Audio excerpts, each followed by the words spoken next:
Hello दोस्तों। Rivalry की जंग है या फुटबॉल की जंग है? अरे नहीं, आप समझे नहीं। 82 में शुरू होने वाली जंग खेलों के मैदान तक पहुंच गई। 86 से होते हुए फिर मैराडोना के दौर से होते हुए 2026 में आज मेसी तक ये जंग पहुंच गई। कौन फाते होगा इस जंग का आज पता चल जाएगा। Second semifinal England versus Argentina 2026 15 जुलाई यूएसए में। इसकी बहुत एक बड़ी तलख एक हिस्ट्री है। अगर आप उसकी हिस्ट्री देखेंगे तो आपको पता चलेगा कि ये जो खेल है इन दोनों टीमों की जो राइवलरी है ये जंग से कहीं ज़्यादा इंपॉर्टेंट है। इसको जंग की हैसियत से ही देखा जाता है। जबकि इंग्लैंड 3-2 से आगे है, लेकिन अर्जेंटीना भी कम नहीं है। आज अर्जेंटीना इसको 3-3 से बराबर करेगा। और अर्जेंटीना के अंदर मैसी है, इंग्लैंड के अंदर भी कोई ना कोई मैसी होगा। लेकिन जो अर्जेंटीना का जो मैसी है वो दुनिया पे राज करता है, दुनिया उस पे ट्रस्ट करती है, वो दुनिया पे राज करता है। इसी बारे में हम बात करेंगे यासिर भाई से। यासिर भाई हमें स्टैट्स के एक-एक पहलू से हमें आगाह करेंगे। अर्जेंटीना कितनी आज टफ साइड है, इंग्लैंड कितनी टफ साइड है, विनिंग चांसेस किसके ज़्यादा है, किसके कम है।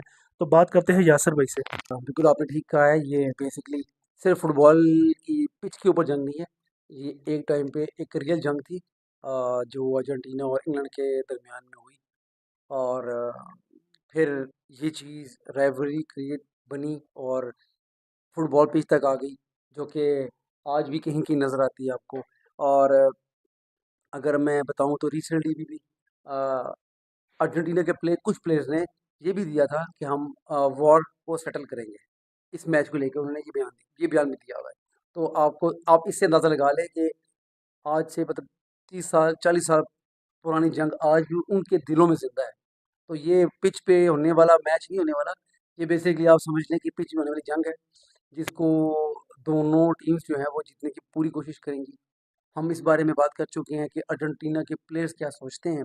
दे हैव ऑलरेडी सेड कि they are going to do everything for Messi. वो मेसी को जीतने के लिए और जिताने के लिए हर मुमकिन कोशिश करेंगे। That doesn't take away anything from England. England is a very good side, balance side है। पहली दफ़ा ऐसा देखा जा रहा है कि बैलेंस साइड है। इंग्लैंड की एक गोल्डन जनरेशन थी जिसमें जेरार्ड, लैम्पार्ड, बेकहम वगैरह थे। तो लोग अभी बात करते हैं कि वो मैक्सिमम क्वार्टर फाइनल तक गए थे। मतलब वो बेस्ट एवर टीम थी इंग्लैंड की, but they could not make it that far. So talking about England, England एक बहुत स्ट्रॉन्ग साइड है। यहाँ तक आई है तो ऑब्वियसली खेल कर आई है, डिज़र्व्ड है। और उनके पास बेलिंगम है, हैरी केन है, जो दोनों टॉप फॉर्म में है, दोनों के 6-6 गोल्स हैं। और अगर देखा जाए तो टॉप स्कोरर 8 पे है मेसी और एम्बाप्पे। तो they are not far behind, they are neck to neck almost. So 2 matches अभी हैं इनके पास, तो they can even overtake either Messi और Mbappe. So it's a long debate, but first of all ये है कि इट्स अ जंग। आप सब माइंड से निकाल दें कि फुटबॉल मैच होने वाला है। ये आप देखेंगे, आपको मैच में नज़र आएगा कि ये जंग में कन्वर्ट होता हुआ नज़र आएगा आपको। तो प्लेयर्स जो है वो इस मेंटालिटी से उतरेंगे कहीं ना कहीं कि हमने एक स्कोर सेटल करना है, not on the pitch but overall.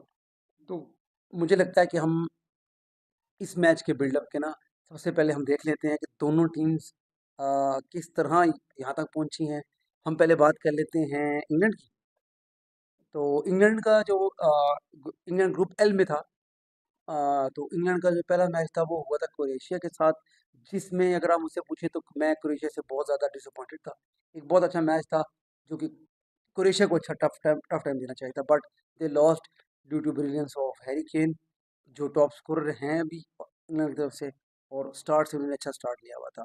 Then England ने फेस किया घाना को। डिसअपॉइंटिंग मैच था उनके लिए, 0-0। और फिर इंग्लैंड ने पनामा को 2-0 से हराया और ग्रुप टॉप किया अपना 7 पॉइंट्स लेके। अगर आप नॉकआउट्स की बात कर लें तो डीआर कोंगो आई थी इंग्लैंड में, इंग्लैंड के अगेंस्ट। कोंगो ने लीड भी ले ली थी, और but Harry Kane against stepped up, और आई थिंक सो 5 मिनट के गैप से उसने 2 गोल स्कोर किए, और इंग्लैंड को उसने एक नेक्स्ट राउंड में जगह दिलवाई थी। और इंग्लैंड मतलब मैक्सिको की अगर बात करें तो ये तो हेल ऑफ अ मैच था। अम, क्योंकि इस ग्राउंड की अगर मैं जस्ट 2 मिनट में बात कर लूँ, जो मैक्सिको का जो ग्राउंड था जिस पे इंग्लैंड के साथ मैच था, आज तक मैक्सिको 54 सालों में 2 मैच हारा हुआ था। मतलब ये ऐसा मैच था, although England was a superior team, but just for the sake of home ground Mexico को लोग टिप कर रहे थे शायद मैक्सिको ले जाए। आई थिंक सो कि 7,000 मीटर ऊपर है समुद्र से। तो वो एक मसला भी था कि सांस कैसे लेंगे। तो फिजिकली भी बहुत चैलेंजिंग था और ऑन द ग्राउंड भी बहुत चैलेंजिंग था। टीम भी अच्छी थी। खैर इंग्लैंड डिड वेरी वेल। वो तो मैच मैं कहता हूँ बेस्ट था इंग्लैंड का अभी तक का। तो 3-2 से इंग्लैंड ने वो जीता। फिर आया नॉर्वे और नॉर्वे ने बहुत अंडर पार एक परफॉर्मेंस दी और इंग्लैंड आपके सामने है, सेमीफाइनल में है। और सेमीफाइनल में they will be facing Argentina और जो कि एक हिस्टोरिकली बहुत ही टफ और क्या कहते हैं इल मैनर्ड मैच होता है। उसमें कुछ भी हो सकता है, आप कुछ भी एक्सपेक्ट कर सकते हैं। Not beautiful football. हम टच कर लेते हैं अर्जेंटीना का पाथ भी। अर्जेंटीना का जो ग्रुप था वो ग्रुप जे में थे। रिलेटिवली इजी ग्रुप था। ये तो कहना ग्रुप फेयर होगा। मैं ये नहीं कहूँगा कि अर्जेंटीना को बहुत ही टफ ग्रुप से आ गया है। अल्जीरिया के खिलाफ पहले ही मैच में मेसी ने हैट्रिक मारी। They won 3-0। अब ऑस्ट्रिया वाले मैच में 2-0 मेसी स्कोर्ड अगेन। जॉर्डन वाले मैच में इट वाज लाइक कि मेसी को उन्होंने रेस्ट करवाया था बट मेसी बेंच से उठ कर आया। फिर उसने फ्री किक मार दी और that's how Argentina one 3-1 against Jordan. Knockout की बात कर लें तो सबको पता है अर्जेंटीना नॉकआउट में स्ट्रगल करता हुआ आ रहा है। जैसे कहते हैं लड़खड़ाता हुआ आ रहा है अभी तक। तो पहला मैच केपे वर्डे के साथ था। Quepem Verde gave a total account of themselves. उन्होंने भी दिखाया कि भाई हम वर्ल्ड कप खेलने आए हैं और बिल्कुल लिमिट तक लेके गए। और एक्स्ट्रा टाइम में जाके 3-2 हुआ था। और उसके बाद जो सबसे कंट्रोवर्शियल मैच है लोगों के लिए कि जी इजिप्ट के साथ जाती हुई, जो कि मैं अभी भी ये इसी बात पे कायम हूँ कि इट वाज इजिप्ट्स फॉल्ट कि 2-0 करने के बाद उन्होंने मैच दे दिया अर्जेंटीना को। खैर वो बात हम कर चुके हैं। 3-2 से एक बहुत ही कंट्रोवर्शियल मैच इजिप्ट के खिलाफ जीता। फिर अर्जेंटीना के नेक्स्ट ओपोनेंट थे स्विट्ज़रलैंड। वो भी स्विट्ज़रलैंड एंड तक लेके गया अर्जेंटीना को ड्रैग करता हुआ। 120 मिनट का मैच हुआ 3-1 से। इवेंचुअली अर्जेंटीना लड़खड़ाता हुआ यहाँ तक पहुँच चुका है। अब देखते हैं कि इंग्लैंड के खिलाफ अर्जेंटीना क्या करेगा। तो हमारे लिए तो भाई रोलर कोस्टर रही है। मैं तो ये बोलूँगा, पहले भी मैंने बोला था कि अर्जेंटीना का फ़ैन होना किसी के लिए भी आसान काम नहीं होगा और ना है। तो आप मुझसे हम पहले बात कर रहे थे ब्रेक में भी कि क्या होगा, तो मैंने कहा था भाई अर्जेंटीना ये फँस-फँस के निकलेगा, लेकिन निकलेगा। तो उसके बारे में भी बात करेंगे। तो मैं चाह रहा था कि हम एक दफ़ा जो हेड टू हेड मीटिंग्स हैं अर्जेंटीना और इंग्लैंड की, सर सिर्फ वर्ल्ड कप में हम वो देख लें। तो इसमें अगर मैं देखूँ तो इंग्लैंड जो है वो बेसिकली लीड पे है। 3-2 की लीड से है। 3-2 की लीड कैसे है? सबसे पहले इनका मुकाबला हुआ था 1962 में, जो कि इंग्लैंड जीता 3-1 से। फिर 1966 वो साल 60 साल पहले जब इंग्लैंड ने वाहिद अपना वर्ल्ड कप जीता हुआ है। उसके अलावा वर्ल्ड कप नहीं जीता आज तक। तो वो भी 1-0 से विन किया इंग्लैंड ने। फिर आया 86 का क्वार्टर फाइनल, जिसमें हमने वो हैंड ऑफ गॉड देखा और गोल ऑफ द सेंचुरी जो मैराडोना ने किया है, 2 गोल्स, जिसमें एक में उसने हाथ से गोल किया हुआ है। उसको हैंड ऑफ गॉड कहते हैं बेसिकली। और दूसरा गोल है जो गोल गोल ऑफ सेंचुरी है, जिसमें मैराडोना ने सिंगल हैंडेडली कोई 7 के 8 डिफेंडर्स इंग्लैंड के काटे और गोल किया हुआ है। तो वो गोल ऑफ सेंचुरी है और एक हैंड ऑफ गॉड की, ये दोनों सिग्निफिकेंट चीज़ें हैं जिसकी वजह से याद रखा जाता है। थर्ड हम बात कर चुके हैं कि जो फॉकलैंड की वॉर थी, इजिप्ट ने वो ग्राउंड में सेटल की 1986 में, जो 82 में स्टार्ट हुई थी। और फिर हम 98 की बात करेंगे, उसमें अर्जेंटीना इंग्लैंड का 2-2 ड्रॉ हुआ और पेनल्टीज़ पे अर्जेंटीना ने विन किया था। और उसके बाद जो लास्ट मीटिंग हुई थी इनकी 24 साल पहले, वो हुई थी ग्रुप स्टेजेस में। उसमें इंग्लैंड ने अर्जेंटीना को हराया था 1-0 और बैकहम की पेनल्टी में। तो ये एक थोड़ा-सा बैकड्रॉप है जो हम देख देख सकते हैं अर्जेंटीना और इंग्लैंड की राइवलरी का on the pitch. Of the pitch करें तो वो बहुत खतरनाक है, उसके बारे में हम इतना बात नहीं करेंगे बट ये हम बात कर लेते हैं। अच्छा यासर भाई, अब आप ये बताएं कि कौन कौन से प्लेयर जो आप देख रहे हैं कि इस मैच में इंपॉर्टेंट है, दोनों साइड से, ठीक है? कौन से ऐसे प्लेयर हैं जो आप समझते हैं कि जो मैच में टर्निंग पॉइंट ला सकते हैं, या उनकी वजह से मैच वन साइडेड हो सकता है या मैच में जान आ सकती है, ठीक है? आया वो इंग्लैंड के हों या वो अर्जेंटीना के हो, तो कोई भी, अर्जेंटीना की तो obvious सी बात है, मेसी तो है ही है, ठीक है? इस तरह इंग्लैंड के भी होंगे। तो कौन से ऐसे प्लेयर हैं जो आप समझते हैं कि यार मैच में जो आई, मतलब जिनको देखना चाहिए मैच में? हाँ जी, इसको कहते हैं man to watch. Man to watch अगर कहा जाए तो अ, हम पहले बात कर लेते हैं इंग्लैंड की। इंग्लैंड की बात की जाए तो जूड बिलिंघम, जिसने लेटर स्टेज पे रंग पकड़ा स्टार्ट किया है, और ये बहुत ख़तरनाक बात है। प्लेयर्स ग्रेजुअली फेड होते हैं, मतलब स्टार्ट में अच्छा करते हैं, 2-4 गोल मार लिए, फिर फेड होते हैं।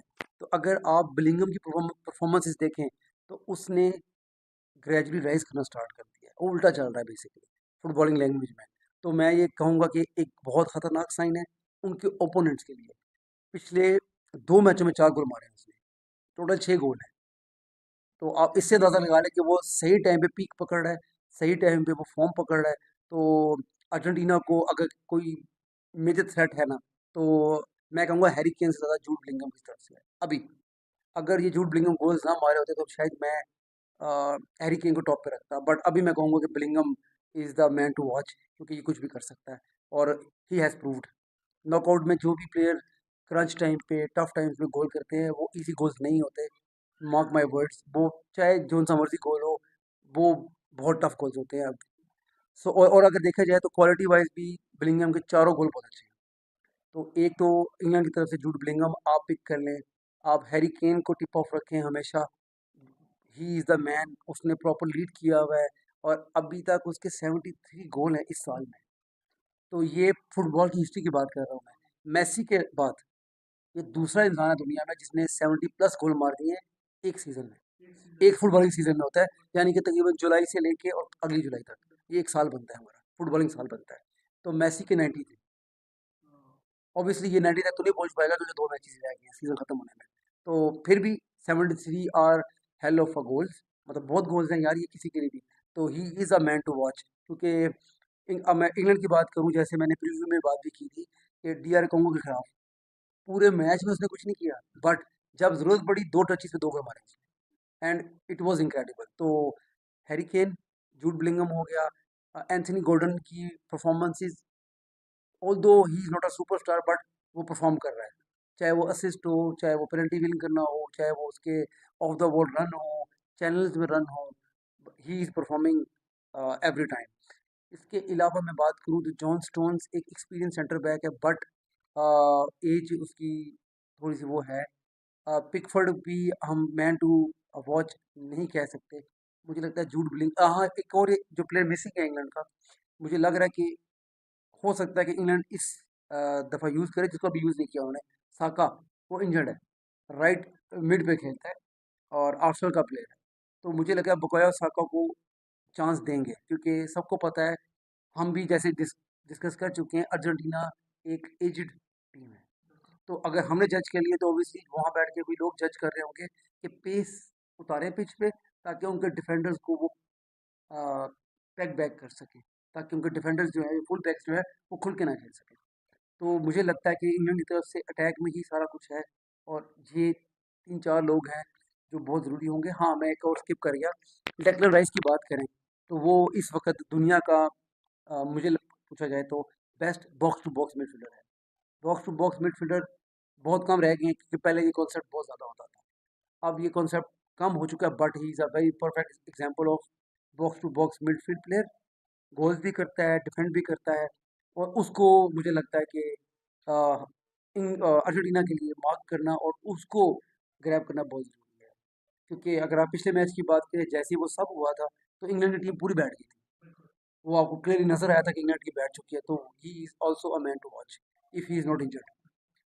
सो ये हमने बात कर ली इंग्लैंड के मैन टू वॉच की।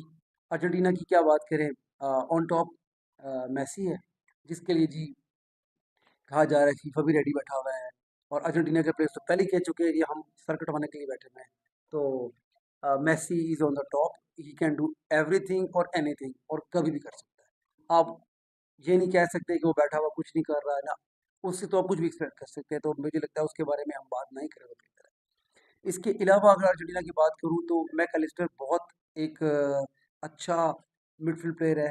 पैरेडेस ने बहुत साबित किया है अगेन एंड अगेन कि उसकी जगह जो है वो बहुत स्ट्रॉन्ग है अपने कंट्री में। वो डिफेंसिव मिडफील्ड खेल रहा है, बट वो परफॉर्मेंस से परफॉर्मेंस नहीं जा रहा है। इम्बोलो के खिलाफ अगर आप देखें, जिस तरह उसने इम्बोलो को स्विट्जरलैंड के मैच में टक्कर दी और रेड कार्ड दिलवाया, बेसिकली वो इसलिए था क्योंकि एम्बोलो जो है वो पेरेडिस को ओवरपावर नहीं कर पा रहा था। तो सिमिलर सॉर्ट ऑफ रोल वो प्ले करेगा ताकि मैकअलिस्टर जो है वो फ्रीडम के साथ खेल सके क्योंकि वो एक अटैकिंग प्लेयर है। तो अगर मैं सेंटर मिड की बात करूँ, मैकअलिस्टर और पेरेडिस दोनों ही आउटस्टैंडिंग, दोनों both are meant to watch. और बाकी मेसी है, हुलियन अल्वारेज है, वो भी एक यंग राइजिंग स्टार है। लोग तो ऑलरेडी उसको राइजिंग मेसी के नाम से ही जानते हैं। और अभी खैर से जो उसने गोल किया अगेंस्ट स्विट्जरलैंड, वो भी आउट ऑफ दिस वर्ल्ड था, तो he deserves to be there, और उसको भी आप निगलेक्ट नहीं कर सकते हैं। लोटारो मार्टिनेज की बात करूँ, of the bench he is great, but मुझे लग रहा है कि शायद वो स्टार्ट उसको नहीं करवाएंगे क्योंकि वो स्टार्ट उसने अभी तक वर्ल्ड कप में मेरे ख्याल में कोई मैच स्टार्ट नहीं किया हुआ। ऑफ द बेंच उसने गोल किए सारे के सारे, but he should be up there as well के जो कि एक जिम्मेदारी ले अर्जेंटीना की तरफ से। और कीपर की बात करें तो अर्जेंटीना का तो कीपर वर्ल्ड नॉन है, वो- और वो तो बैकबोन है, अब मैं कहूँगा पूरे डिफेंस की। वो अकेला ही डिफेंडर है और अकेला ही कीपर है, तो he will also be a man to watch क्योंकि एक्सपीरियंस्ड है, फाइनल जीत चुका है, दोबारा फिर सेमीफाइनल खेल रहा है। और अगर उसके क्लब की बात भी की जाए तो क्लब के लेवल पे भी बहुत अच्छा एक कीपर माना जाता है। और इस वर्ल्ड कप की बात करूँ तो मल्टीपल सेव उसने मारे हैं जो कि totally out of this world थे। और अर्जेंटीना को यहाँ तक लाने में मैं कहूँगा कि उसका भी उतना ही हाथ है जितना मेसी है। तो ये कुछ प्लेयर्स हैं जिन पे सबको गहरी नज़र रखनी होगी कि ये प्लेयर्स कभी भी किसी भी वक्त मैच टर्न कर सकते हैं। मैच को घुमाने में ये सब ऐसे प्लेयर्स हैं जिनको 1 सेकंड चाहिए, 1 मिनट चाहिए, 1 किक चाहिए और ये मैच टर्न कर लेंगे, चाहे जैसे भी हो। लास्ट वर्ल्ड कप की बात करूँगा, अगर आपको याद हो आखिरी सेकंड में जो मार्टिनेज ने गोल मारा था, अगर वो गोल ना रोका था, अगर वो गोल ना रोकता तो आज मेसी चैंपियन भी ना होता। वो इतना क्रूशियल सेव था, आखिरी सेकंड में मारा था सेव। अब लोगों को शायद भूल भी गया, बट मार्टिनेज कभी नहीं भूलेगा और ना मेसी भूलेगा क्योंकि उसी के बाद मैच पेनल्टीज पे गया था और अर्जेंटीना ने विन किया था। तो लोग सिर्फ गोल स्कोरर को देखते हैं, अगर आप मुझसे पूछेंगे तो he also an integral part of the team, और he is totally a man to watch. अच्छा यासिर भाई, पार्ट तो देख लिया, प्लेयर टू वॉच भी देख लिया, और प्लेयर गेटवे भी देख लिया, ठीक है। अब ये बताएं कि जैसा आप हर मैच में प्रोडिक्शन करते हुए आ रहे हो और ऑलमोस्ट आपकी 90% प्रोडिक्शन अभी तक ठीक हो चुकी है, इस मैच की प्रोडिक्शन बताएं कि कौन जीतेगा, ये मोस्ट इंपॉर्टेंट है कि कौन जीतेगा ये आप बताएं। और इस दफ़ा देखते हैं कि आप वाकई आपकी प्रोडिक्शन, क्योंकि कल आपकी प्रोडिक्शन जो थी एग्जैक्ट बिल्कुल वैसी ही जैसे आपने कहा था। तो आज के मैच का आप बताएं ज़रा, वो कौन विन करेगा। हाँ जी, तो प्रेडिक्शन का टाइम है तो यू नो मैं I am an Argentinian fan. तो इसके अलावा अगर मैं बात करूँ एज ए न्यूट्रल भी, तो मुझे लग रहा है कि जो लेडी लक है ना वो अर्जेंटीना के साथ है। बेशक अर्जेंटीना मुश्किल से जीते, यानी कि मुश्किल से मुराद क्या है, पेनल्टीज पे या एक्स्ट्रा टाइम में जाके, बट जो स्पिरिट उन्होंने शो किया हुआ है ना वो इनक्रेडिबल है। उससे मैं कहता हूँ कोई भी उनको ना उनका क्रेडिट मत ले। स्पिरिट वाज इनक्रेडिबल, चाहे वो क्वालिटी में लैग कर रहे हैं, बहुत सारे फ्लॉज हैं उस टीम में, अगर आप टेक्निकल बैठे तो आपको नजर आ जाएंगे। But I will still tip off के Argentina will go through to the final. और चलें फाइनल को छोड़ देते हैं अगली वीडियो के लिए, but for me it is Argentina. Score line predict करना बहुत टफ होने वाला है, बट मुझे लगता है कि ये मैच एटलीस्ट एक्स्ट्रा टाइम तक जाएगा, पेनल्टीज में भी, बट एक्स्ट्रा टाइम मुझे नज़र आ रहा है साफ साफ, चाहे स्कोर 1-1 हो या 2-2 हो, बट एक्स्ट्रा टाइम जाएगा। 90 मिनट्स में मैच ये वाला डिसाइड नहीं होने वाला, कल वाला हो चुका, ये नहीं होगा। और this is very tough one two call क्योंकि स्ट्रेंज फीलिंग आ रही है, बट मुझे लगता है अर्जेंटीना स्निक कर जाएगा। So my prediction is extra time 2-1 to Argentina या पेनल्टीज पे अर्जेंटीना। ये फाइनल प्रेडिक्शन स्कोर लाइन की कर दी मैंने। सो अब अगर आप करना चाहते हो आप भी कुछ अपना इनपुट दे, आपके ख्याल में कौन जीतेगा और क्यों? मैं तो अभी फुटबॉल का जो मतलब एक बिगनर स्टेज का फैन हूँ, तो मुझे ये लगता है कि अर्जेंटीना विन करेगा ड्यू टू मैसी।